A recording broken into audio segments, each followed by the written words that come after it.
Bismillahirrahmanirrahim. Assalamualaikum warahmatullahi wabarakatuh, dan selamat pagi kepada seluruh siswa-siswaku yang saat ini mengikuti belajar dari rumah atau pembelajaran jarak jauh. Tetap semangat dan semangat dan belajar dari rumah, dan terus melakukan aktivitas-aktivitas yang lebih produktif lagi walaupun kita saat ini berada di rumah. Jadi anak-anakku sekalian, hari ini kita mempelajari tentang menggambar ragam hias. Dalam menggambar ragam hias itu sebelumnya kita mempelajari di bab 1, yaitu menggambar flora, fauna, dan alam benda. Jadi di bab kedua ini kita mempelajari tentang menggambar ragam hias. Jadi sebelum kita masuk di materi, silakan anak-anakku persiapkan buku catatan, buku tugas, dan buku dalam bentuk e-book yang sudah di-download di Play Store. Ya, kita lihat, silakan anakku lihat di layar handphone atau Android kalian. Di situ ada peta konsep menggambar ragam hias. Jadi peta konsep ini apa yang kita akan pelajari nantinya di bab kedua ini. Yang pertama yaitu menggambar ragam hias terdiri dari figuratif, geometris, fauna, dan flora. Kemudian tentang figuratif, geometris, fauna, dan flora terdiri dari motif, ada yang namanya motif, pola, atau susunan. Kemudian di motif, pola, dan susunan terdiri dari alat bahan, prosedur, teknik. Kemudian itu termasuk adalah bagian-bagian dari menggambar.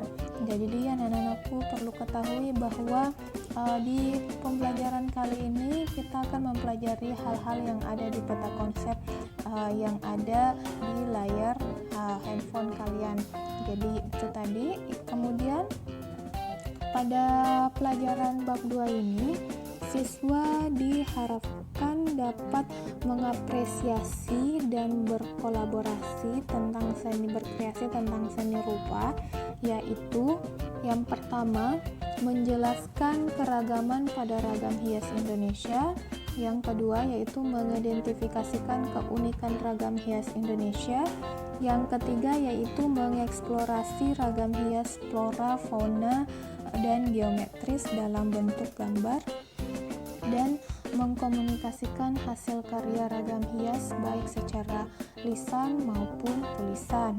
Jadi anak-anakku, silahkan kalian catat, ini adalah peta konsep pembelajaran dan beberapa hal yang harus kalian ketahui dalam menggambar ragam hias.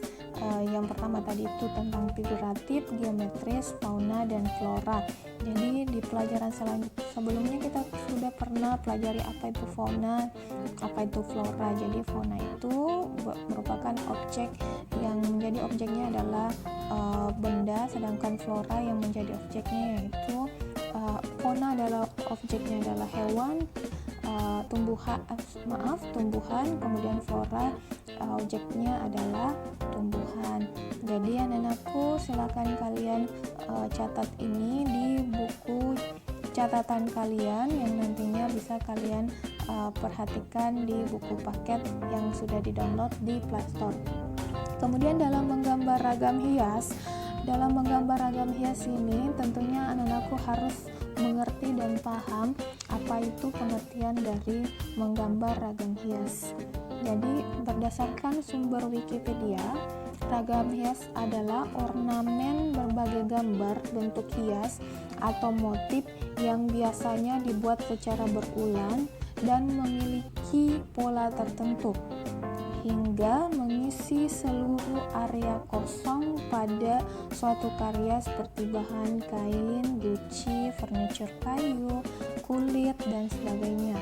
Contohnya batik menggunakan ragam hias seperti lukisan dan desain grafis. Silakan anakku perhatikan gambar yang ada di sebelah kiri di layar HP kalian. Di situ ada salah satu batik ya, mungkin anakku sudah tahu ini adalah ragam hias dalam bentuk batik.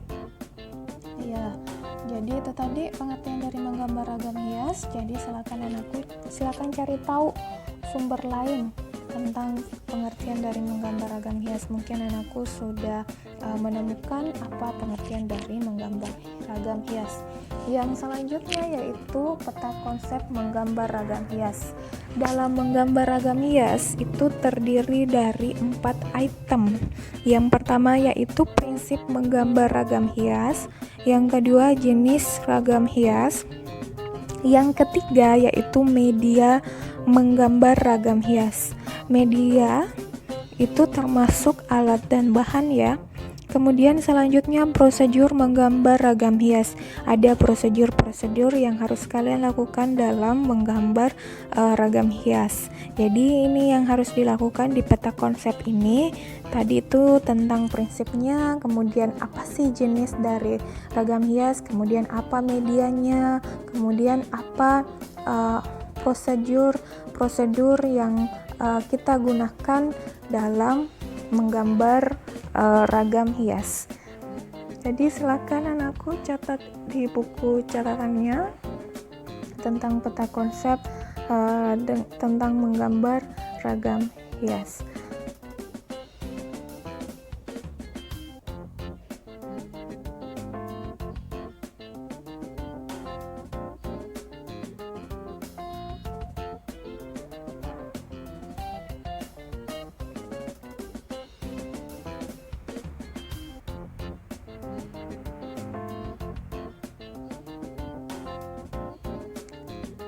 Ya, selanjutnya yaitu apa prinsip menggambar ragam hias.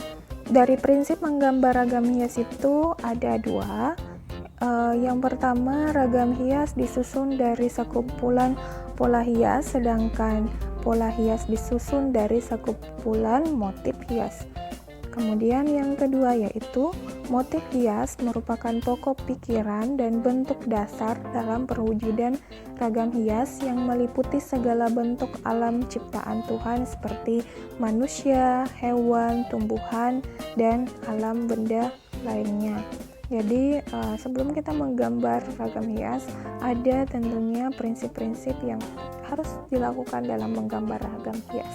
Silakan anak-anakku perhatikan gambar yang ada di sebelah kiri di layar handphone atau Android kalian.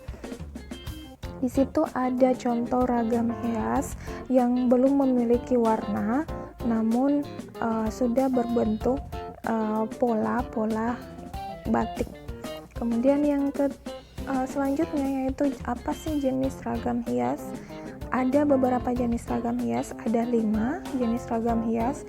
Yang pertama yaitu ragam hias geometris. Silakan anakku perhatikan gambar yang ada di layar kalian. Di gambar pertama ini dia itu berbentuk kotak. Jadi gambarnya itu berbentuk kotak, di tengahnya ada gambar lingkaran yang berwarna merah campur putih dan warna orange. Itu merupakan ragam hias geometris. Kenapa dikatakan ragam hias geometris? Karena ini memiliki bentuk yang segi 4, kemudian melingkar, dia memiliki bentuk yang beraturan. Kemudian yang kedua yaitu ragam hias hewan. Selanjutnya yaitu jenis ragam hias selanjutnya itu ragam hias manusia.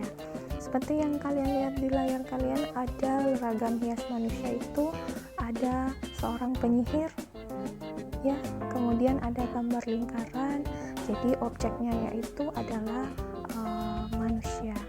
Jadi ragam hias itu merupakan objeknya adalah manusia. Kemudian yang keempat yaitu ragam hias tumbuhan.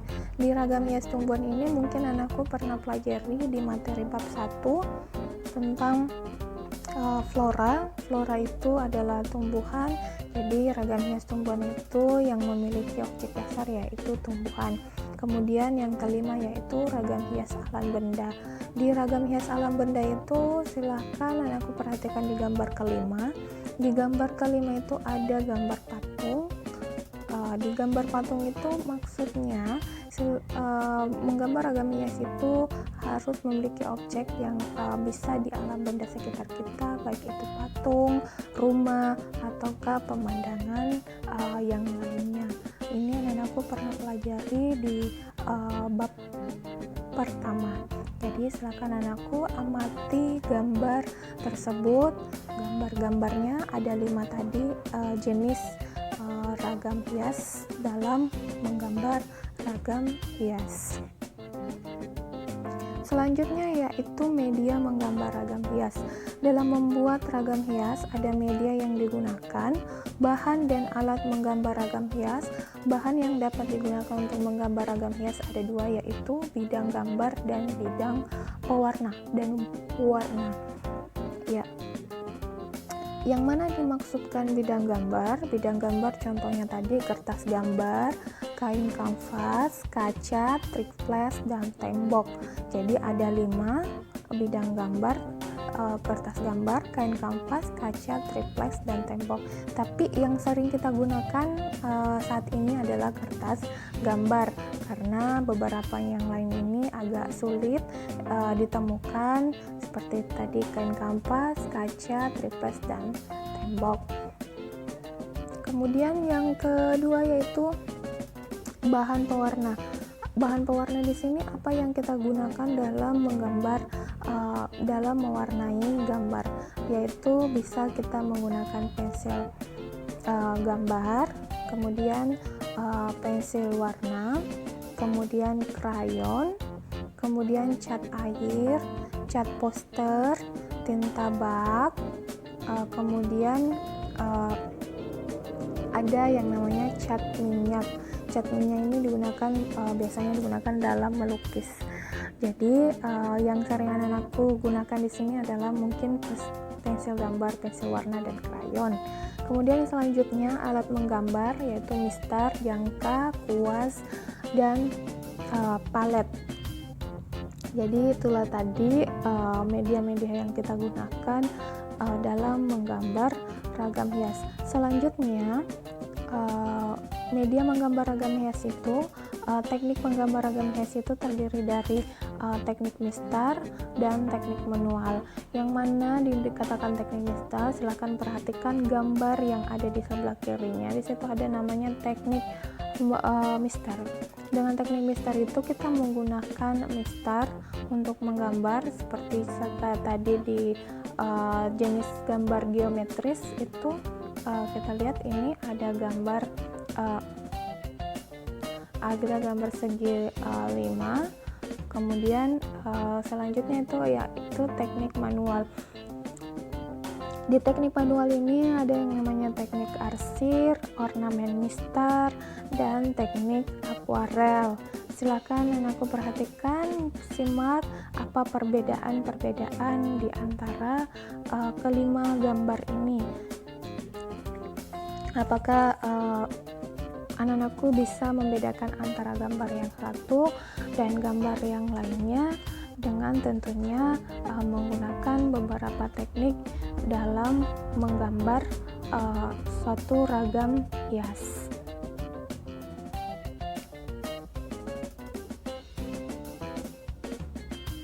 Selanjutnya kita masuk di prosedur menggambar ragam hias.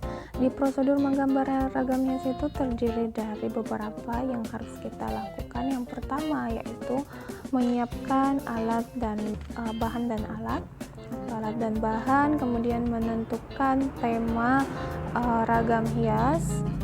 Setelah kita menentukan tema ragam hias, kita selanjutnya menentukan teknik menggambar. Setelah kita menentukan teknik menggambar, selanjutnya yaitu mewarnai ragam hias, yang kemudian masuk di membuat sketsa ragam hias. Setelah itu kita masuk di menentukan bidang ragam hias, kemudian penyelesaian akhir. Jadi silakan anakku, ini adalah contoh, ini adalah salah satu prosedur dalam menggambar ragam hias. Jadi yang pertama tadi kita harus menyiapkan alat dan bahan, menentukan tema, menentukan teknik menggambar, menentukan bidang ragam hias, membuat sketsa ragam hias, mewarnai ragam hias, kemudian yang terakhir yaitu penyelesaian akhir. Jadi sampai di sini anak-anakku sudah paham kan tentang bagaimana dalam menggambar ragam hias. Tadi itu pertama tadi ada yang namanya teknik, media, kemudian selanjutnya tentang prosedur menggambar ragam hias. Jadi setelah anak-anakku memahami ini, langkah selanjutnya yang harus kalian lakukan yaitu silahkan anak-anakku, ada beberapa pertanyaan nanti yang harus kalian jawab di tugas ketiga ini menggambar ragam hias, yaitu tentang silakan anak-anakku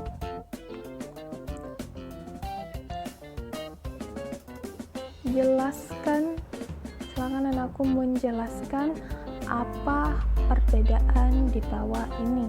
Yang pertama, ragam hias geometris, ragam hias hewan, ragam hias manusia, ragam hias tumbuhan, dan ragam hias alam benda. Jadi itu saja tugas kalian tentang menggambar ragam hias. Tadi itu adalah geometris, hewan, manusia, tumbuhan, dan alam benda. Jadi silakan kalian kerjakan, Ibu tunggu jawabannya secepatnya di aplikasi Google Classroom, di kelas kita di Google Classroom. Saya kira cukup sekian pertemuan kita hari ini untuk materi